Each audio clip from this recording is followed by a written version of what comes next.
BFM Business, 10h, midi, l'émission 100% placement. Intégral placement, Guillaume Sommerer. C'est votre coach placement, coach service, jour après jour, intégral placement jusqu'à 12h. On va vous apporter des idées d'investissement, bien sûr, investissement en bourse, investissement immobilier. Vous mettre en garde aussi sur les évolutions à venir de l'assurance vie avec tous nos experts, donc jusqu'à la mi-journée. Mais pour l'heure, 10h01, on plonge au cœur des marchés financiers pour vivre ce début de semaine boursier de l'intérieur avec Thibaut François depuis Fastea. Bonjour Thibaut. Bonjour Guillaume. CAC 40 donc sur lequel on se penche attentivement, plus 0,25% pour entamer la semaine, 4554 points, un CAC donc encore aujourd'hui à des plus hauts de plus de 4 mois.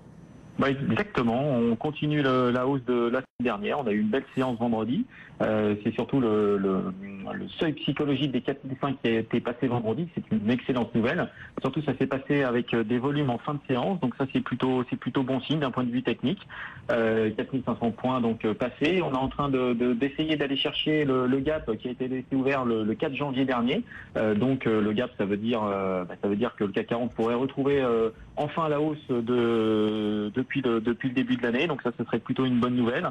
On a un gros rebond bancaire depuis quelques semaines qui commence à surperformer le marché, notamment grâce au discours de la Fed qui devrait augmenter ses taux d'ici la fin de l'année, donc ça c'est plutôt des bonnes nouvelles. Bon, pour l'instant le marché parisien gagne entre guillemets que 0,29 depuis le début de la journée. Il faut dire que la journée risque d'être assez calme, New York étant fermé pour l'aborder réouverture mardi matin. Ouais, jour férié en effet aux États-Unis.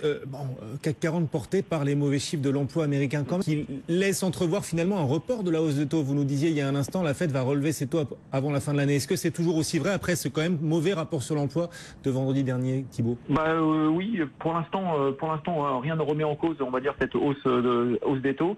L'inflation est quand même repartie plus ou moins à la hausse. On est quand même pratiquement en plein emploi aux États-Unis. Je dirais même presque en plein emploi. On a eu une hausse légère, mais hausse tout de même des salaires aux États-Unis, donc tout ça est plutôt bénéfique. Bon, certes, le chiffre de l'emploi vendredi était un petit peu décevant, mais ça ne remet pas en cause la tendance générale observée sur les États-Unis, mais aussi un petit peu en Europe. Donc hausse des taux prévue, alors pas forcément pour septembre, plutôt sur décembre. En tout cas, c'est ce qu'attend le consensus des analystes, mais rien n'est remis en cause en tout cas pour cette hausse des taux de la Fed d'ici la fin de l'année. Autre question, Thibaut, le CAC 40 est à plus de 4500 points, là ça y est, 4555 en ce moment. Est-ce que le fait d'avoir franchi les 4005 c'est symboliquement important? Est-ce que ces 4500 points peuvent devenir un palier important sur lequel on pourrait construire une poursuite de cette hausse des marchés? Exactement. D'un point de vue technique, c'est exactement ça. 4500 points, c'était un point, c'était une résistance horizontale. Donc, elle a été franchie vendredi avec des volumes en fin de séance. Donc ça, c'est important. Maintenant, un test de ces 4005 est tout à fait possible dans les prochains jours. Malgré tout, malgré ce test, on devrait plutôt résister. Et maintenant, aller chercher des points beaucoup plus hauts sur le marché parisien. Donc, dans un premier temps, combler le gap qui a été ouvert début janvier sur le CAC 40. Et puis derrière, aller chercher pourquoi pas les 4008. Et derrière, 5200 points, ce sont les points les plus hauts de 2015. Donc ce seront les points qu'on va avoir en objectif d'ici la fin de l'année. Bon, du côté des valeurs, pas mal d'actualités là. En ce lundi matin, on va zoomer sur Zodiac Aerospace. Nouveau profit warning. On pensait être sorti de ce cycle d'avertissement sur résultats qui se répétait depuis les trimestres et les trimestres chez Zodiac. On pensait en être sorti. Ben non, on a eu un nouveau profit warning ces dernières heures. Le titre perd du coup 2,5%, Thibaut. Exactement, encore un warning, c'est une habitude on va dire chez Zodiac.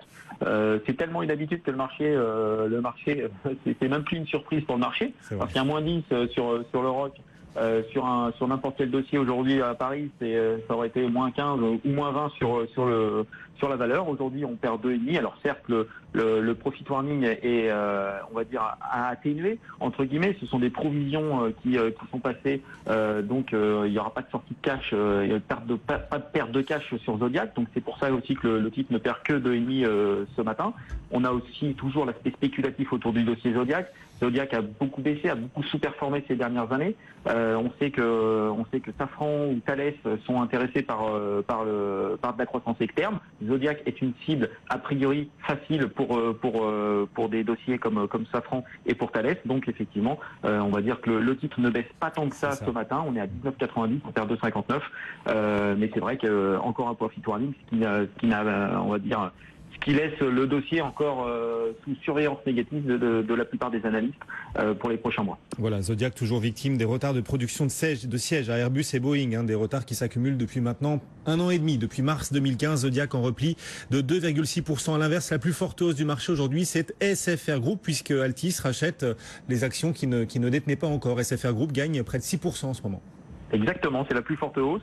OPE d'Altis sur SFR, donc pour racheter le flottant, c'est 22,5% du flottant. La parité, c'est 8 actions Altis pour 5 SFR, donc ça laisse une prime de 2,6%. Le marché, ça me semble plutôt juste en termes de prime, donc le marché paye en ce moment sur SFR.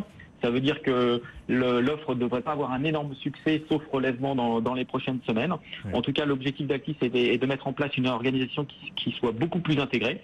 Michel Combe, qui est le patron d'SFR, va nous détailler plus en détail cette opération dès 11h tout à l'heure. Merci beaucoup Thibaut François en direct depuis Fastea Capital. Et justement, 11h, c'est l'heure à laquelle on vous retrouvera, Thibaut, pour le suivi de cette séance. Dans Intégral Placement, le CAC gagne actuellement 0,26%, 4553 points. Et Thibaut le disait à l'instant, Wall Street restera fermé aujourd'hui. Donc des volumes plutôt faibles à attendre. C'est le Labor Day aujourd'hui aux États-Unis. Un mot de l'euro face au dollar, il vaut $1,1180 en ce moment.